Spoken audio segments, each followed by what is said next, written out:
Hi, I'm Luna. I'm 16, and while most people see me as just another shy girl, my life is anything but ordinary. I keep to myself, lost in books and daydreams, trying to navigate a world that doesn't quite seem to fit me. But my life is a delicate balance of hiding and longing, and a secret I guard with everything I have. My family and I recently moved to a small town called Whispering Pines, nestled in a deep forest. My mom, Celine, said it was for a fresh start, but I knew better. She was always anxious, her eyes darting around as if expecting something to jump out at her. She constantly reminded me to stay hidden and keep your secret. Okay, back to my secret. Each night as the moon rose, I slipped into the woods and transformed into a unicorn. It's a magnificent form with a shimmering white coat and a horn that glowed like moonlight. In the forest, under the cover of night, I was free, a creature of magic, running wild and unbound. But by day, I was Luna, the girl who avoided mirrors and hid under a hood. I was isolated, not quite fitting in with any group at school. I didn't seek out friends or companionship because getting close to anyone could have put me in danger. So I remained on the fringes, living a double life that was both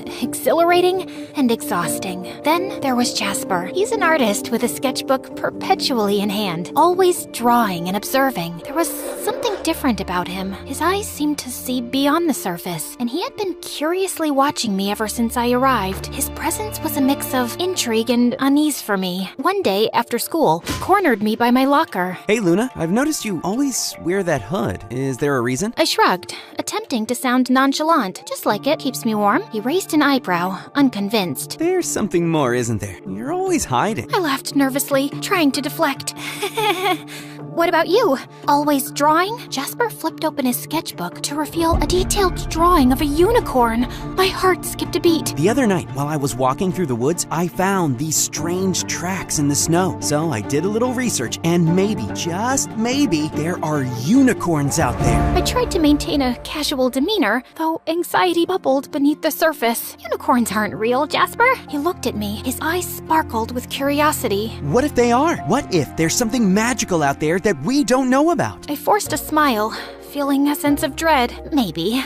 But I wouldn't worry about it. Despite my attempts to dissuade him, Jasper's curiosity didn't wane. He continued to question me, probing with a mix of genuine interest and persistence. His questions, though innocent, hit too close to the truth and made me uncomfortable. The next day, while I was walking to the local bookshop to get a new journal, I saw 3 men and 2 women exiting a large black SUV, all wearing the same black suit and tie. As I stayed hidden in the shadows, I got close enough to hear them speaking to Whispering Pines local sheriff, Marty Luca. They told him they belonged to a government agency of environmental researchers, but their high-tech gadgets and probing questions suggested otherwise. It was clear that they were searching for something, and I couldn't shake the feeling that it might be me. Later that night, I told my mom about the mysterious group of strangers that had arrived. Immediately, my mom's anxiety reached new heights. I watched as she ran to the closet and pulled down an old photo album from behind a row of hat boxes. She flittered the pages until she stopped at an old newspaper clipping with a photo of the same people I saw earlier that day. Luna, we have to be extra careful now. The OSS is here, and they're not what they seem. I looked at her, confused. What do you mean? Who is the OSS? She gripped my shoulders, her voice trembling. Office of Supernatural Sightings. They're looking for magical creatures. If they find out what you are, they'll capture you and use you for their own purposes. You must stay hidden. But I need to go out at night. It's the only time I truly feel alive. My mom's eyes filled with tears. I know, sweetheart, but it's too dangerous. Please, promise me you'll be careful. I nodded, but in my heart, I knew it was a promise I may not be able to keep. The allure of the forest and the freedom it represented was too strong. That night, I snuck out as usual, but the OSS's presence was palpable. Their advanced sensors and patrols made it clear they were on the lookout for something. My heart raced as I navigated the forest. I was careful to stay out of sight, but in my panic, I accidentally left behind a few strands of my magical mane caught on a branch. The next day, Jasper found the strands while sketching in the woods. He was intrigued, examining them closely. Later, he approached me in the school hallway, holding the strands out with a mixture of curiosity and excitement. Luna, look what I found! He held them up to the light. They sparkled with cosmic energy. They're different, almost magical. I tried to dismiss his concerns with a laugh, but Jasper's gaze was unwavering.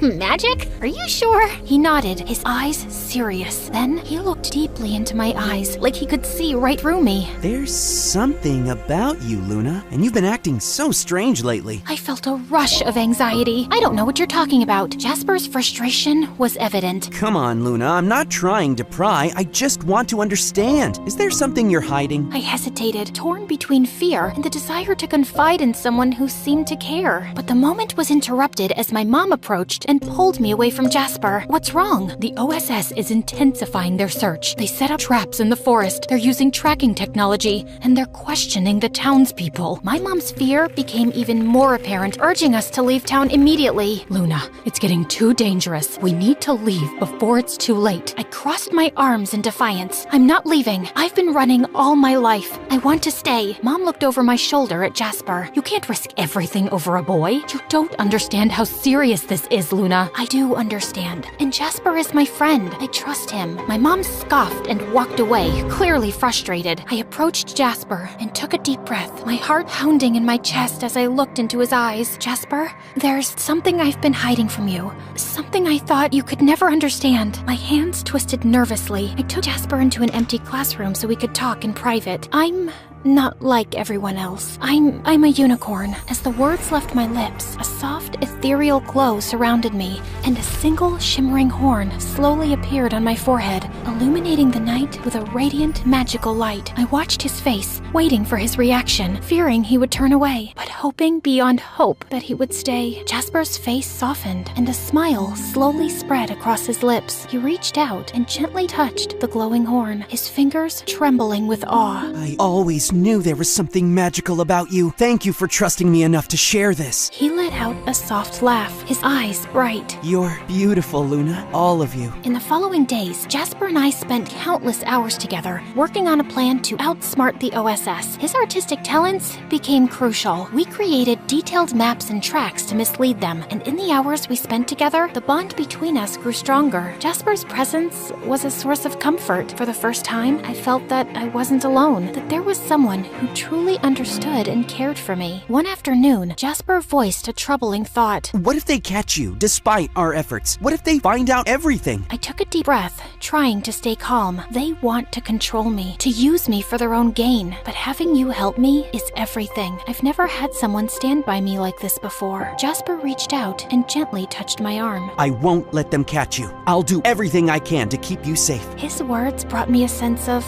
relief and hope, but also a growing fear. The OSS's search was becoming more relentless, and time was running out. The night of the final confrontation arrived. The OSS's search had become more intense, with advanced tracking technology and sophisticated traps. My mom was even more frantic, and her anxiety made it difficult for her to focus. Jasper arrived with a determined expression. We have one last chance. If we can make them believe the unicorn has left town, they'll stop searching. He worked tirelessly through the night, setting up a series of diversions and false evidence. Jasper used his artistic skills to create elaborate fake tracks, leading the OSS in circles. I used my unicorn magic to add an extra layer of deception, making it appear as though I had been everywhere at once. The process was exhausting. We were both drained, but driven by hope and the desire to protect my secret. As dawn approached, the OSS's frustration was evident. They started to back up, convinced they were following a false trail. Jasper turned to me, his eyes filled with concern. Are you okay? I nodded as tears welled up in my eyes. I'm just grateful.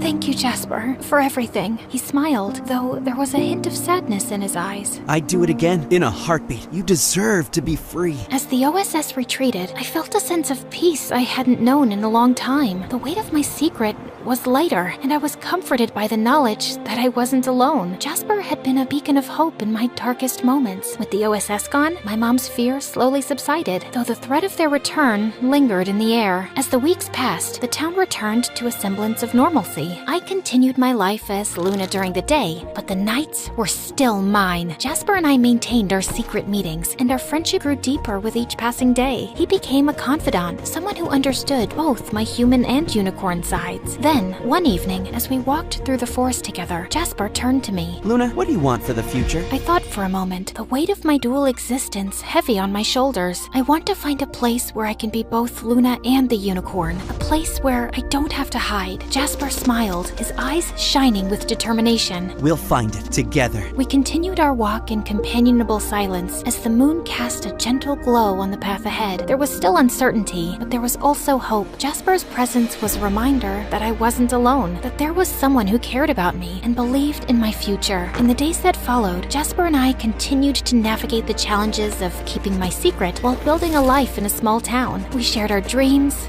fears, and hopes, and our friendship deepened. Jasper's sketches were a chronicle of our journey, capturing the magic and struggles of our shared experiences. One night, as we sat together by a small stream in the forest, Jasper asked, Luna, what's the most important thing you've learned through all of this? I reflected on the journey, the challenges, and the moments of connection. I've learned that even in the darkest times, there's always a light. It might come from unexpected places, like a friend who believes in you, and sometimes the magic we seek is within ourselves. Jasper nodded, his gaze thoughtful. I think you're right, and I believe that with your strength and our friendship, we can face whatever comes our way. We sat together in the moonlight, the stream's gentle murmur, a soothing backdrop to our conversation. The future remained uncertain, but with Jasper by my side, I was ready to face whatever challenges lay ahead.